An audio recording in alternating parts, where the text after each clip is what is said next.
सावधान। णमो अर्हन्ताणं णमो सिद्धाणं णमो आयर्याणं णमो वज्रायाणं णमो लोये सर्वसाहुणं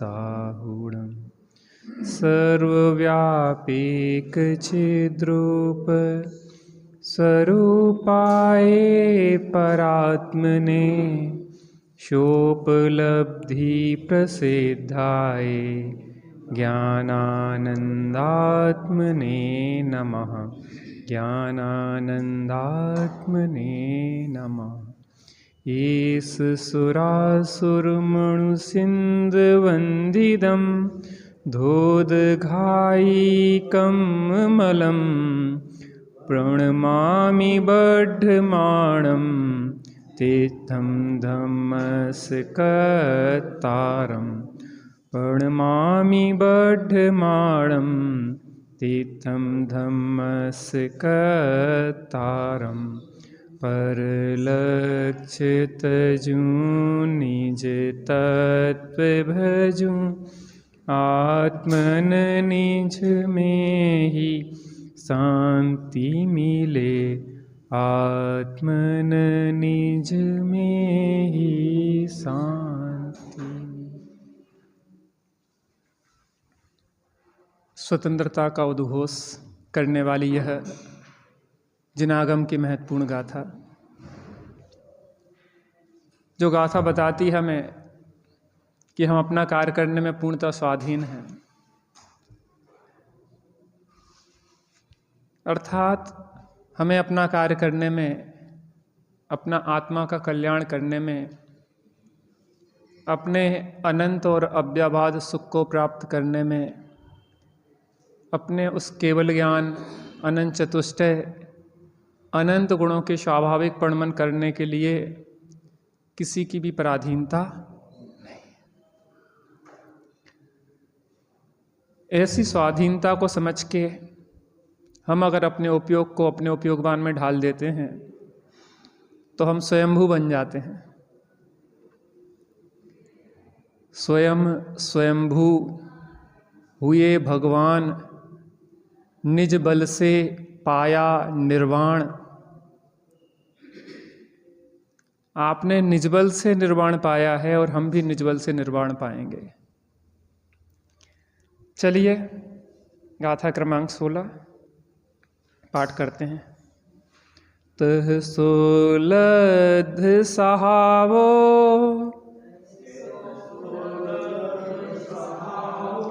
सवर्णो सब लोग पदी महिदो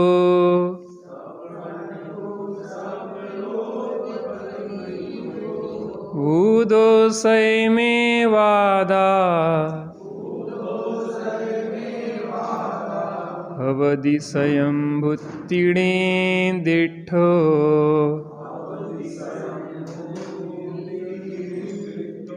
एक एक पंक्ति के क्रम में पढ़ेंगे अब। तह सोलध सहावो श्रवणो सब लोग पदी महिदो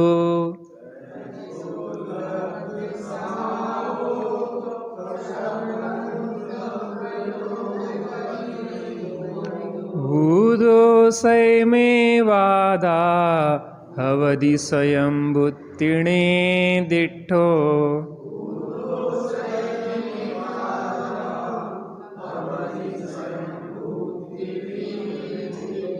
अब मैं पूरी गाथा बोलूँगा, फिर उसी क्रम में आपको बोलना है। तह सोलध सहावो सवर्णो सब लोग पदी महिदो भूदो सय में वादा अवधिसयं भुत्तिणे दिठो।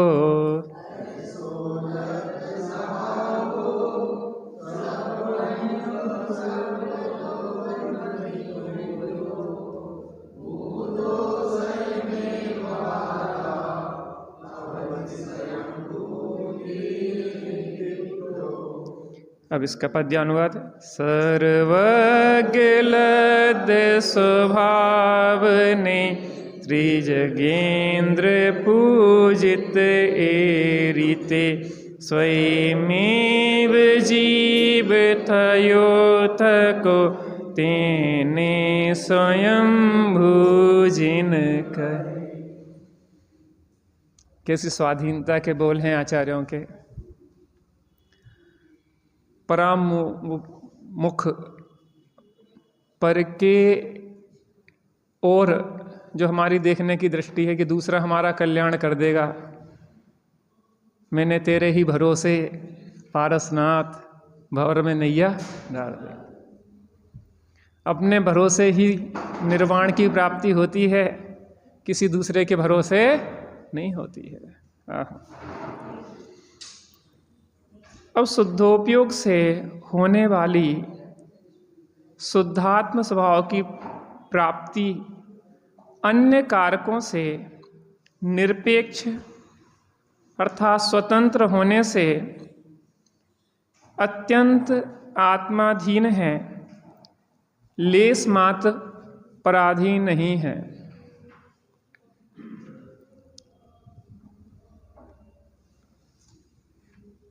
क्या नहीं है?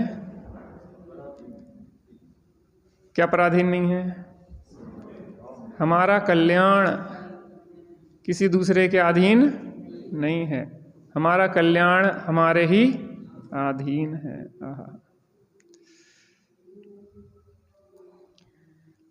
यहाँ पे एक शब्द आया है, थोड़ा सा मैं उसका खुलासा करना चाहूँगा।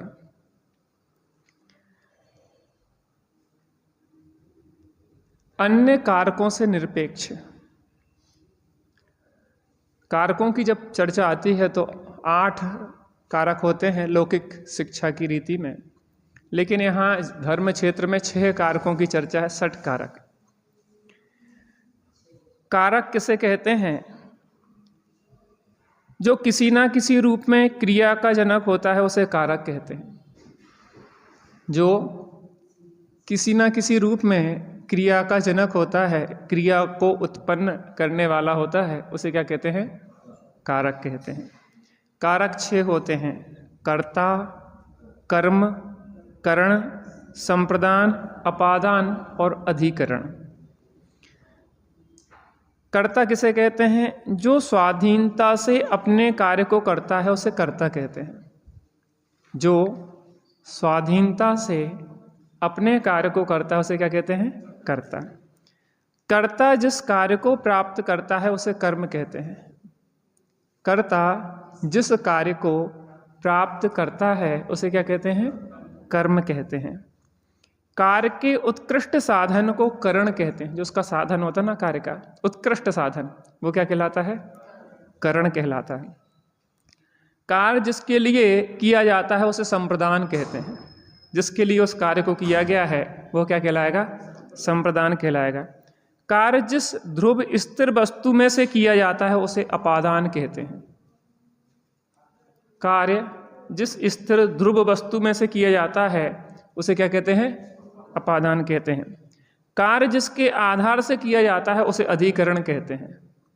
कार्य जिसके आधार से किया जाता है उसे अधिकरण कहते हैं। इस प्रकार से 60 कारक है।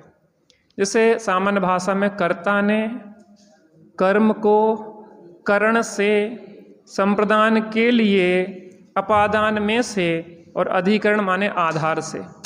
थोड़ी सी मैंने जानकारी इसलिए दी कि अभी कुछ दिन तक इसका ही मंथन चलने वाला है, तो थोड़ी सी जानकारी होना आवश्यक है।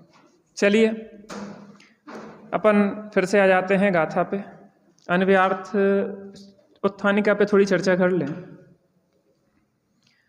अब शुद्धोपयोग से होने वाली शुद्धात्म स्वभाव की प्राप्ति अन्य कारकों से निरपेक्ष स्वतंत्र होने से अत्यंत आत्माधीन है, यह प्रकट करते हैं।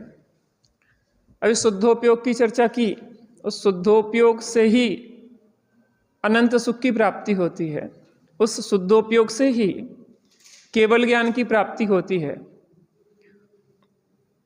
तो वो शुद्धोपयोग से क्या है?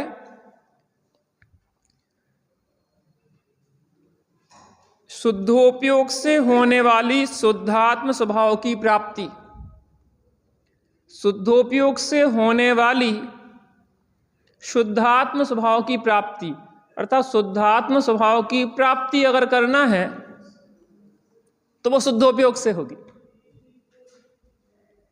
कैसे होगी? शुद्धोपयोग से होगी। इसका मतलब यह है कि अन्य कारकों की ओर देखने की जरूरत नहीं है।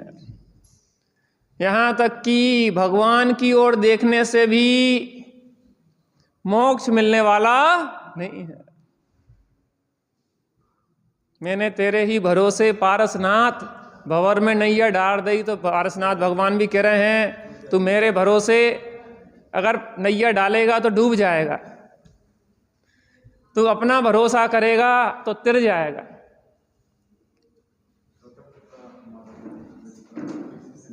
भगवान की सर्वोत्कृष्ट भक्ति यही है कि जो उनने वस्तु स्वतंत्रता बताई है उसका अपने जीवन में अनुपालन करें। भगवान के भरोसे भी हमने अगर मुक्ति को छोड़ दिया है तो भगवान की आज्ञा को हमने माना नहीं है।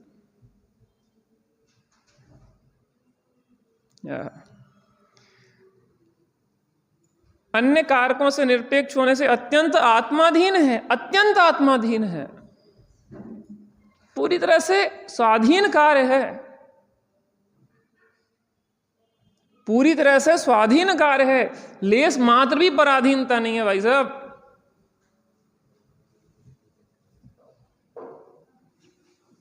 लेस मात्र भी पराधीनता नहीं है।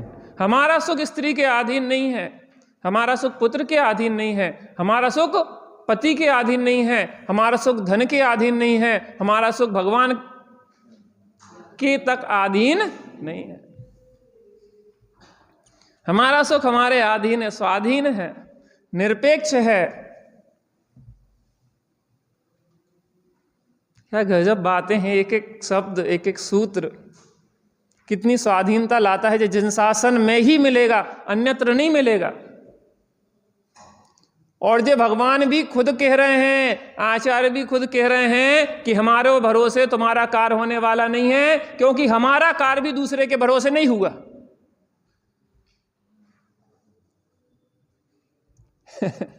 जब तक हम दूसरे के भरोसे रहे तब तक हमारा कार्य नहीं हुआ। जब हमने अपना भरोसा किया, सेल्फ डिपेंड हो गए,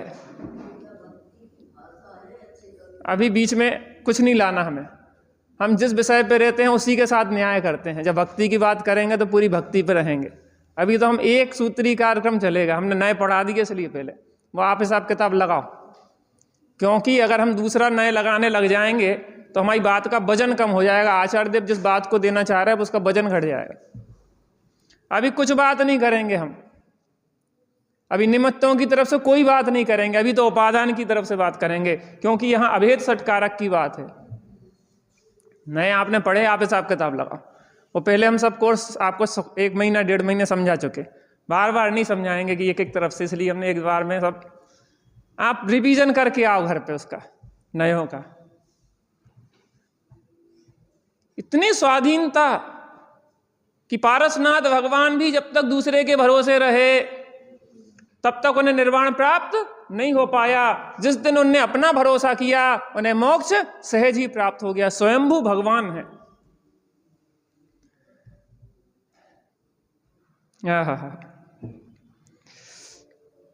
लेस मात्र पराधीन नहीं है। इसका मतलब है हम सुख के लिए जो दूसरों की लालायित होकर देख रहे हैं, वह सुख किसी दूसरे के अधीन नहीं है, पूर्णतः हमारे ही अधीन है। हम अभी सुखी होना चाहें तो अभी सुखी हो सकते, क्यों? किसी के अधीन हो तो पराधीनता हो जाए। भगवान अगर सुखी करने के लिए हो तो फिर हम सुखी नहीं हो पाएंगे। फिर उनके लिए हमें समय मांगना पड़ेगा कि आप कब सुख दे सकते, हमें अपॉइंटमेंट। भगवान कहेंगे अभी तो हम व्यस्त हैं, थोड़े समय बाद आओ, फिर देते हैं हम तुम्हें आत्मा का बोध। ये तो बहुत पराधीनता हो गई भाई साहब। वो कह रहे हैं कि तुम चिंता नहीं करो, तथास्तु, मैं तुम्हारा कल्याण कर दूंगा। ये तो बहुत पराधीनता हो गई।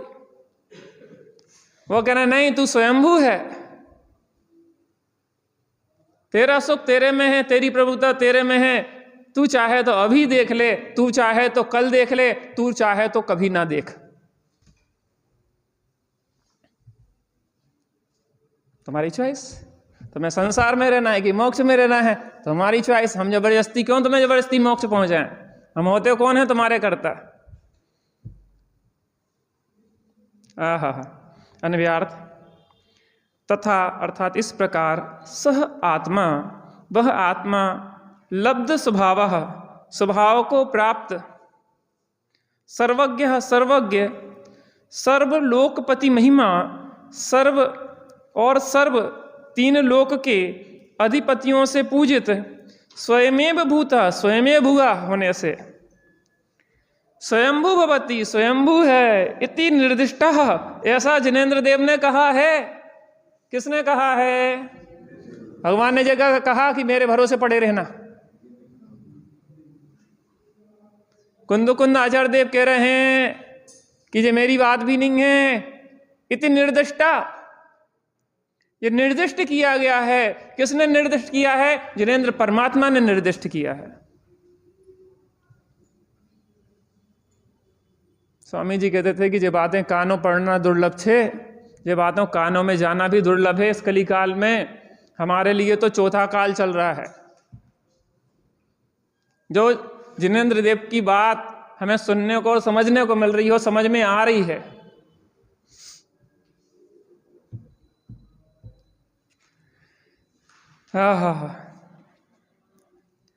इति निर्दिष्टा, ऐसा जिनेंद्र देव ने निर्दिष्ट किया है, अर्थात कहा है।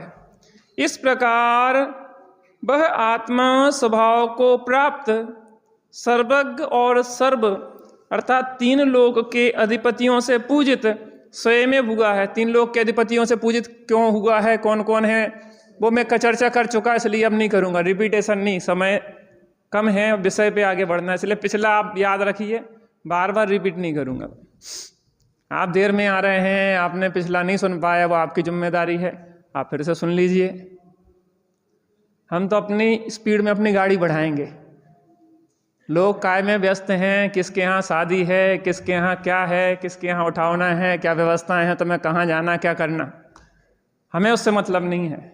हम किसी के लिए गाड़ी नहीं रोकेंगे, हमारी गाड़ी तो अपनी स्पीड में चली जाएगी। वो आपकी व्यवस्था है कि आप दौड़ के पकड़ रहे हैं कि क्या कर रहे हैं। कब हमारा उठाना हो जाए, कि पहले अपने उपयोग को बाहर से उठा के अपने में समेट लें, इतना सा समय है। श्रीमद् राजचंद्र जी ने एक बहुत महत्वपूर्ण बात कही। एकांतवास में जितने कर्मों का क्षय होता है, उसका शतांश भी कुटुंब रूपी काजल की कोठरी में संभव नहीं है। एकांतवास में जितना कर्मों का क्षय होता है, उसका शतांश भी कुटुंब रूपी काजल की कोठरी में संभव नहीं है। फिर भी संभव है अगर इन बातों का ध्यान रखा जाए तो।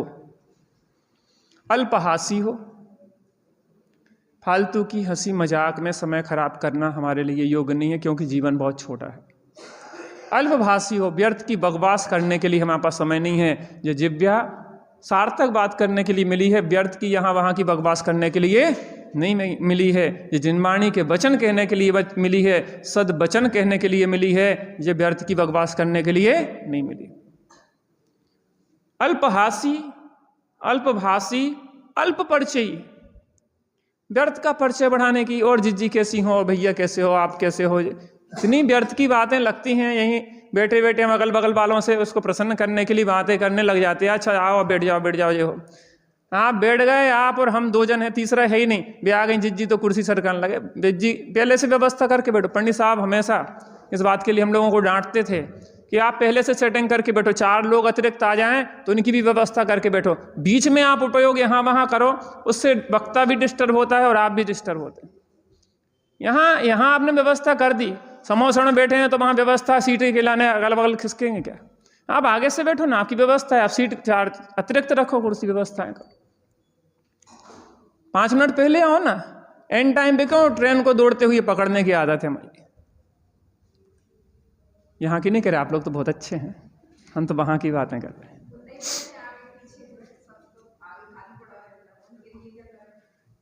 आपका काम ये नहीं है, आप अपनी व्यवस्था देखो, अपनी सीट संभालो। जिसको नहीं कर रहा है तो वो जाने।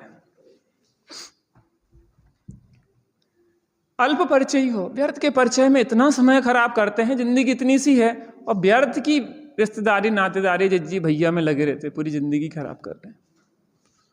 अल्प सत्कारी हो, व्यर्थ योग्य सत्कार करना अलग बात है, योग परिचय करना अलग बात है। अति सत्कारी ना हो, भोजन के लिए आया तो 20 प्रकार की मिठाई बनाने की जरूरत नहीं है, एक मिठाई बना लो, एक नमकीन बना लो, रोटी सब्जी खिलाओ, प्रभु के गुण गाओ। क्यों समय खराब करते हो?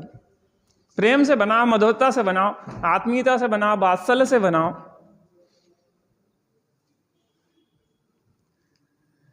अल्प भावना बताने वाला हो, किसी को भी कोई भी अपनी अंदर की भावना नहीं बता देना, वो दुरुपयोग करेगा आपका। अगर अपनी भावना बताना भी है तो योग्य लोगों को, जो पचा सके, जिनका पाचन अच्छा हो। आचार में एक अपरिस्रावी नाम का गुण होता है, वो उस लोहे के गोले जैसे अग्नि का तप्त गोला जल को सोख लेता है, वैसे दोषों को वो सोख लेते हैं और बाहर नहीं निकालते। किसी से भी कहने लग जाओगे वो दुरुपयोग कहेगा। मान लो हमसे कह दी कोई बात, हमने सबके सामने आपकी बात कह दी कोई व्यक्तिगत, तो आपका जीवन खराब हो जाएगा। इसलिए गंभीरता रखना चाहिए, किससे कौन सी बात कहना है, किसमें कितनी गंभीरता है। अरे हमें अपने आत्म कल्याण के लिए समय मिला है, हमें जिनवाणी का स्वाध्याय, चिंतन, मनन, ध्यान में अपना अधिकतम समय लगाना चाहिए। आहा, इस प्रकार वह आत्मा स्वभाव को प्राप्त, सर्वज्ञ और सर्व तीन लोक के अधिपतियों से पूजित, स्वयं भुगा है। क्या हुआ है? स्वयमेव भूता, स्वयमेव भूता, वो स्वयं भुगा है। कौन? शुद्धोपयोग को प्राप्त आत्मा, अनंत चतुष्टय संपन्न, त्रिलोक अधिपति, त्रिलोक पूज, स्वयं भुगा है।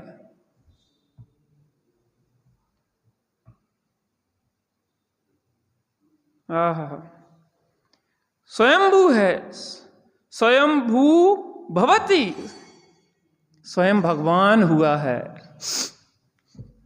स्वयं क्या हुआ है? भगवान हुआ है। हमें स्वयं भगवान बनना कि नहीं बनना? तो किसके आश्रय से होंगे? शुद्धोपयोग को प्राप्त मैं आत्मा स्वयं ही स्वयंभू होऊंगा। इति निर्दिष्टा, ऐसे जिनेंद्र देव ने कहा है। जिनेंद्र देव हमें अपने भरोसे नहीं डालना चाहते, इस बात को ध्यान रखो, उनके भरोसे नहीं पड़े रहना, उनके भरोसे नहीं पड़े रहना, अपना भरोसा करना। चलिए आगे बढ़ते हैं। आज अपन टीका पे ना जाके सीधे भावार्थ जाते हो, भावार्थ के बाद टीका पढ़ेंगे, क्योंकि टीका में जो शब्द हैं उसको समझने के लिए भावार्थ को समझना जरूरी है, और बड़ा लंबा चौड़ा भावार्थ है। चलिए शुरू करते हैं। कर्ता, कर्म, करण, संप्रदान, अपादान और अधिकरण नामक 6 कारक हैं, जिसकी अपन चर्चा कर चुके हैं। जो स्वतंत्रता, स्वाधीनता से करता है वह करता है। कर्ता जिसे प्राप्त करता है वह कर्म है। साधकतम अर्थात उत्कृष्ट साधन को करण कहते हैं। कर्म जिसे दिया जाता है अथवा जिसके लिए किया जाता है वह संप्रदान है। जिसमें से कर्म किया जाता है वह ध्रुव वस्तु अपादान है, और जिसमें अर्थात जिसके आधार से कर्म किया जाता है वह अधिकरण है। यह 6 कारक व्यवहार और निश्चय के भेद से 2 प्रकार के हैं। जहाँ पर के निमित्त से कार्य की सिद्धि कहलाती है वह व्यवहार कारक हैं, और जहाँ अपने ही उपादान कारण से कार्य की सिद्धि कही जाती है वहाँ निश्चय कारक है। कारक कितने होते? कौन कौन से?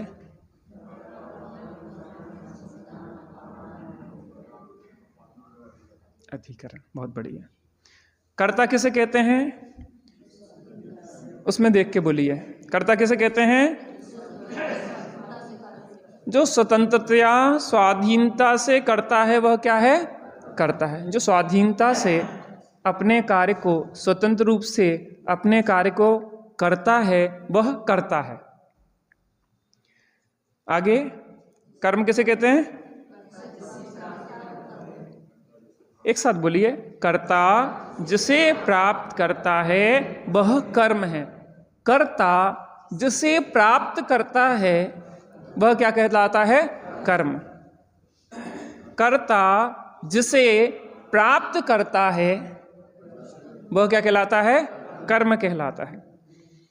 हाँ बोलिए, साधकतम अर्थात, बोलिए एक साथ, अर्थात उत्कृष्ट साधन को करण कहते हैं।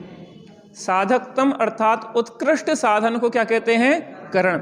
उस कार्य के होने में जो साधकतम है अर्थात उत्कृष्ट साधन है वह क्या कहलाता है? करण कहलाता है। आगे पढ़िए, कर्म जिसे दिया जाता है अथवा जिसके लिए किया जाता है वह संप्रदान है।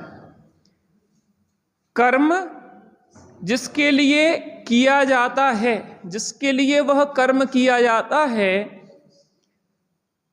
या दिया जाता है उसे क्या कहते हैं? संप्रदान। आगे पढ़िए, जिसमें से कर्म किया जाता है वह ध्रुव वस्तु अपादान है। जिसमें से कर्म किया जाता है वह ध्रुव वस्तु क्या है? अपादान है। और जिसमें अर्थात जिसके आधार से, बोलिए, कर्म किया जाता है वह अधिकरण है। अर्थात जिसके आधार से वह कर्म किया जा रहा है वह क्या है? अधिकरण है। यह 6 कारक, एक मिनट हो गया ना, यह 6 कारक, हाँ ठीक है हो गया। यह 6 कारक व्यवहार और निश्चय के भेद से 2 प्रकार के हैं, निश्चय सठ कारक और व्यवहार सठ कारक। जहां पर के निमित्त से कार्य की सिद्धि कहलाती है वह व्यवहार कारक है। जहां पर के निमित्त से कार्य की सिद्धि कहलाती वह क्या है? व्यवहार सठ कारक, व्यवहार कारक है। जहां अपने ही उपादान कारण से कार्य की सिद्धि कही जाती है वह निश्चय कारक है। जहां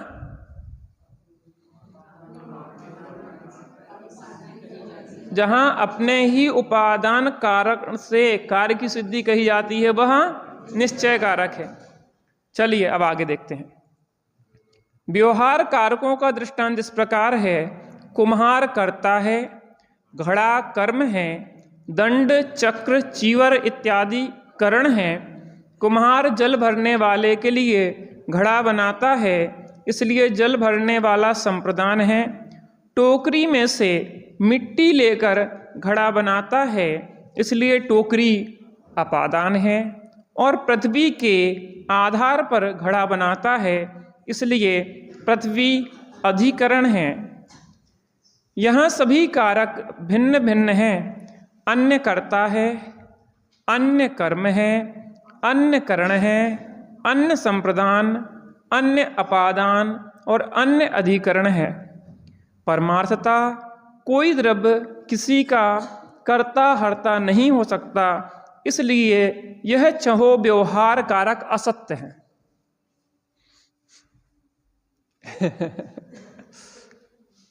मजेदार बातें हैं। परमार्थता कोई द्रव्य किसी का कर्ता हर्ता नहीं हो सकता, इसलिए यह 6 कारक व्यवहार कारक असत्य हैं। वे मात्र उपचरित असद्भुत व्यवहार न से कहे जाते हैं। अब लगा लेना भैया व्यवहार, अगर याद ना हो तो जो लिखे हैं आपके उनको एक बार पढ़ लेना, ठीक है। वे मात्र उपचरित असद्भुत व्यवहार न से कहे जाते हैं। निश्चय से किसी द्रव्य का अन्य द्रव्य के साथ कारणता का संबंध है ही नहीं।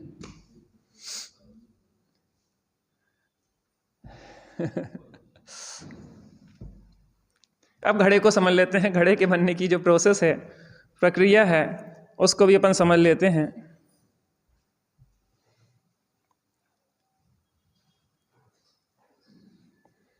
व्यवहार कारकों का दृष्टांत है। कुम्हार करता है, कर्ता ने, कर्ता ने, तो कर्ता कौन है? कुम्हार ने। घड़ा कर्म है, घड़ा क्या है उसका? कर्ता ने कर्म को, कुम्हार ने घड़े को।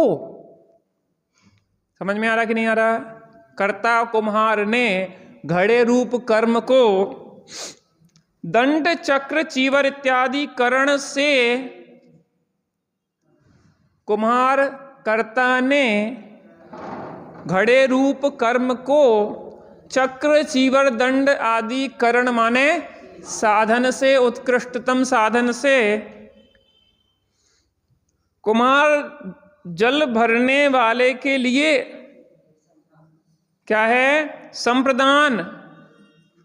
पनिहारन के लिए, पनिहारन जानते हैं आप लोग? पुराने समय की बात है, घड़े लेके जो कुएं पे जल भरने जाती थी महिलाएं पहले के समय में, वो पनिहारन कहलाती थी। पनिहारन के लिए बनाया है।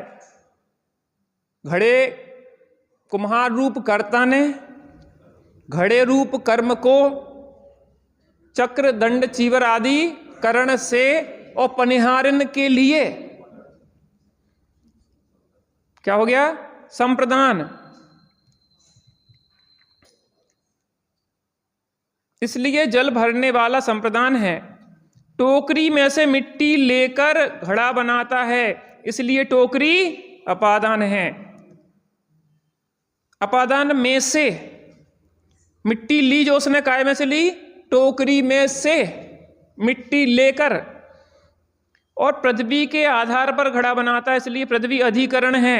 अधिकरण माने के आधार से। फिर से, कुम्हार ने घड़े को दंड चक्र चीवर से पनहारन के लिए टोकरी में से मिट्टी लेकर और धरती के आधार से, पृथ्वी के आधार से घड़ा बनाया है। बनाया कि नहीं बनाया कुम्हार ने घड़ा? बनाया कि नहीं बनाया? व्यवहार से बनाया का मतलब क्या है? आगे देखो, उपचरित असुद्भूत व्यवहार नए से यहां सभी कारक भिन्न भिन्न हैं। अन्न करता है, अन्न कर्म है, अन्न करण है, अन्न संप्रदान है, अन्न अपादान है और अन्न अधिकरण है। परमार्थता कोई द्रव्य किसी का कर्ता हर्ता नहीं हो सकता। निश्चय से कोई द्रव्य किसी का कर्ता हर्ता नहीं हो सकता। आप बच्चे के लिए मर जाओ कि जो सुधर जाए, पति के लिए, पत्नी के लिए सुधारने के लिए जिंदगी निकाल देते हैं लोग कि बेटा हम तुम्हारे अच्छे के लिए ही सोच रहे हैं, लेकिन भाई साहब मारीची को कितना ही समझाया जाए, अभी 24वां बनना है तो पहले तीर्थंकर के काल में मोक्ष तो नहीं जा सकता। इसका मतलब यह है कि तुम कर्तृत्व पूर्वक अगर बच्चे को, पति को, पत्नी को, परिवार को, मोहल्ले पड़ोस वालों को सुधारना चाहते हो तो ये कर्तृत्व उनके सुधार का निमित्त तो नहीं बन सकता, लेकिन तुम्हारे बिगाड़ का निमित्त अवश्य बन जाएगा, क्योंकि यह मिथ्यात्व है। व्यवहार की बात मैं कर चुका, बार बार नहीं करूंगा। अभी तो जिस बात पे चर्चा चल रही है उस बात पे मुझे अभेद सटकारक घटाना है, मुझे स्वाधीनता दर्शाना है। यहां आचार्य देव जो कहना चाह रहे हैं, जीवन में कलह इसलिए होता है कि जिंदगी में 50 साल हो गए, हमें पति को जो समझ में नहीं आता, हम क्या बताएं, मर जाएं का। इतना कलह देखते हैं हम पति पत्नियों में, काहे के लिए? एक दूसरे को सुधारने के लिए प्राण दिए जा रहे हैं। ये तो स्वाध्याय में नहीं आता, ये तो पूजा नहीं कर, ये तो पाठ में नहीं कर। अरे ठीक है भैया, तो मैं अभी 2 भाव बाद मोक्ष जाना, उसको 200 भाव बाद मोक्ष जाना, उसकी प्रोसेस वैसी चल रही। और तुम जा सोच रहे हो कि तुम पहले जाओगे वो बाद में जाओगे, एक क्षण में अंजन निरंजन हो गया 7 दिन के अंदर, वे तुमसे पहले मोक्ष चले जाएंगे। कुछ लोग स्वाध्यायी होते, पूजन पाठ खूब करते और कलह भी खूब करते डट के।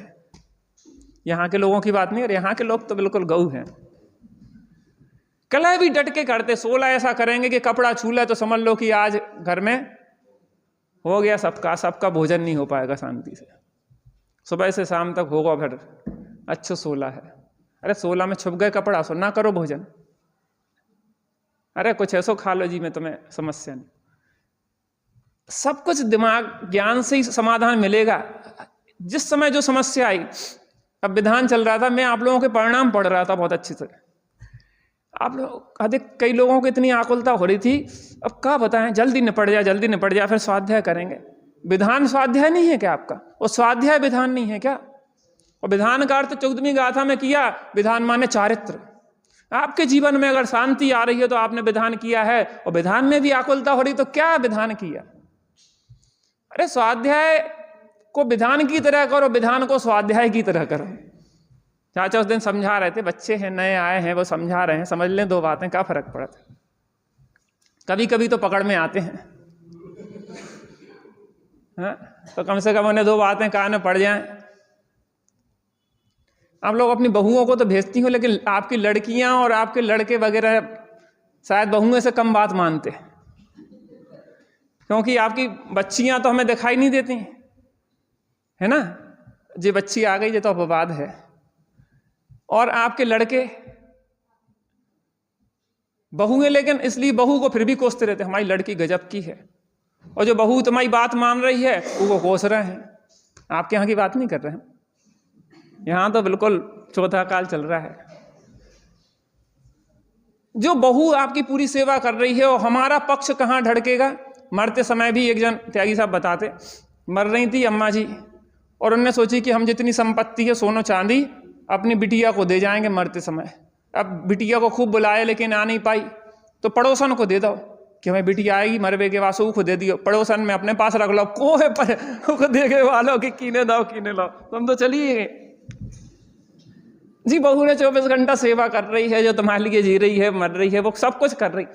आप जितना मिठास डालोगे उतना मीठा होगा, आपको भी तो देना पड़ेगा ना। वो दूसरे घर से आई है, उसको आप जितना प्रेम दोगे तो पता पड़ेगा कि यहाँ की परंपराएं प्रेम देने की हैं कि लड़ाई झगड़ा करने की हैं, वही तो आपको रिजल्ट में मिलेगा। वो अपना सर्वस्व छोड़ के आई है, आपकी जिम्मेदारी बैठती है कि आप अपने बिटिया से ज्यादा रखो ध्यान। आप जी बताओ, जहां पे हमारे अंदर कलुषता होती है तो अच्छी बात भी बुरी लगती है। जिसके प्रति विद्वेष हो गया है उसकी अच्छी बात भी बुरी लगती है, जिसके प्रति प्रेम है उसकी लाख बुराई होए।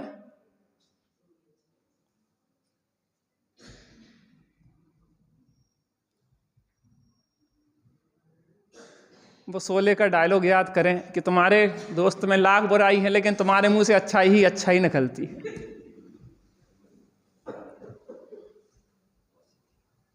धन्नू क्या नाम था, वीरू। जब हमारे किसी के अच्छे अंदर आदर के भाव होते हैं तो वो अच्छी लगती हैं, बुराई भी अच्छी लगती है। और जब जिसके प्रति अनादर के भाव होते हैं अच्छाई भी बुराई लगती है। यहां पे कह रहे हैं कि वास्तव में जो व्यवहार है, व्यवहार षटकारक है, वो कैसे हैं? कैसे हैं? असत्य हैं। परमार्थ षटकारक ही सत्य हैं। बात यहां से हो रही थी कि अगर जिसको जब मोक्ष जाना है तुम जबरदस्ती भेज सकते नहीं हो, तुम दूसरे का सुधार कर सकते नहीं हो, तुम तो अपने स्वाधीनता से अपना कार्य कर सकते हो, क्योंकि भगवान स्वयंभू हुए हैं, स्वयं से हुए हैं, और हम भी स्वयं से ही भगवान होंगे। ऐसी सुंदर चर्चा अपनी क्रमशः चलेगी। अभी तो अपन थोड़ी देर के लिए बैठते हैं।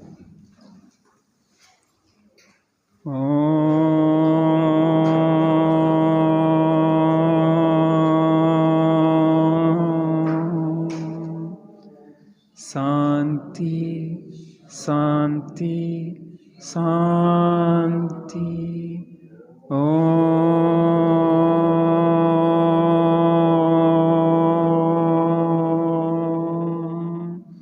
शांति शांति शांति।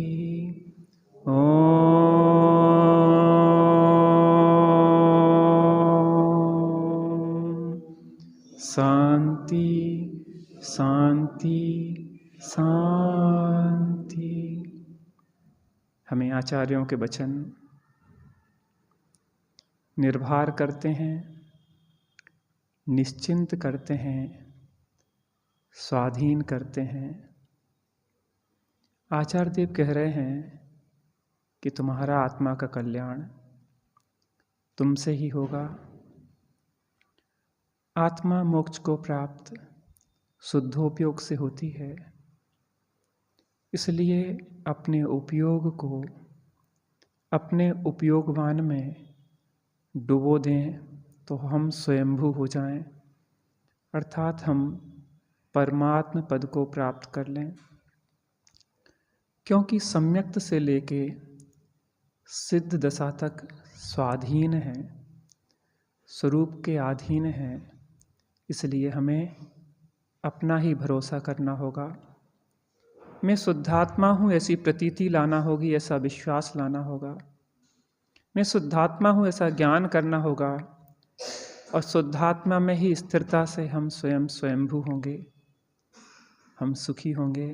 थोड़ी देर अपने शुद्धात्मा को देखने का अभ्यास करते हैं।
शांति शांति शांति।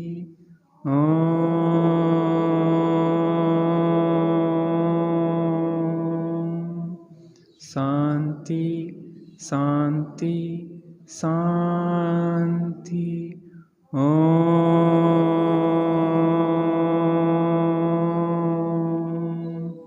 शांति शांति शांति।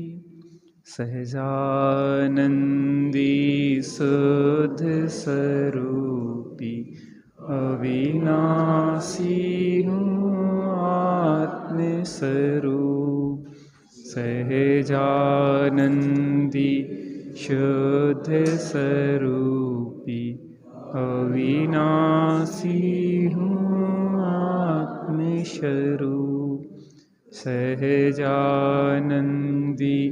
शुद्ध स्वरूपी अविनाशी हूँ। निज निधि निज में बताई यह अनंत उपकार है, उसके लिए जिन वाणी माँ को वंदना सतवार है, उसके लिए जिन वाणी माँ को वंदना सत।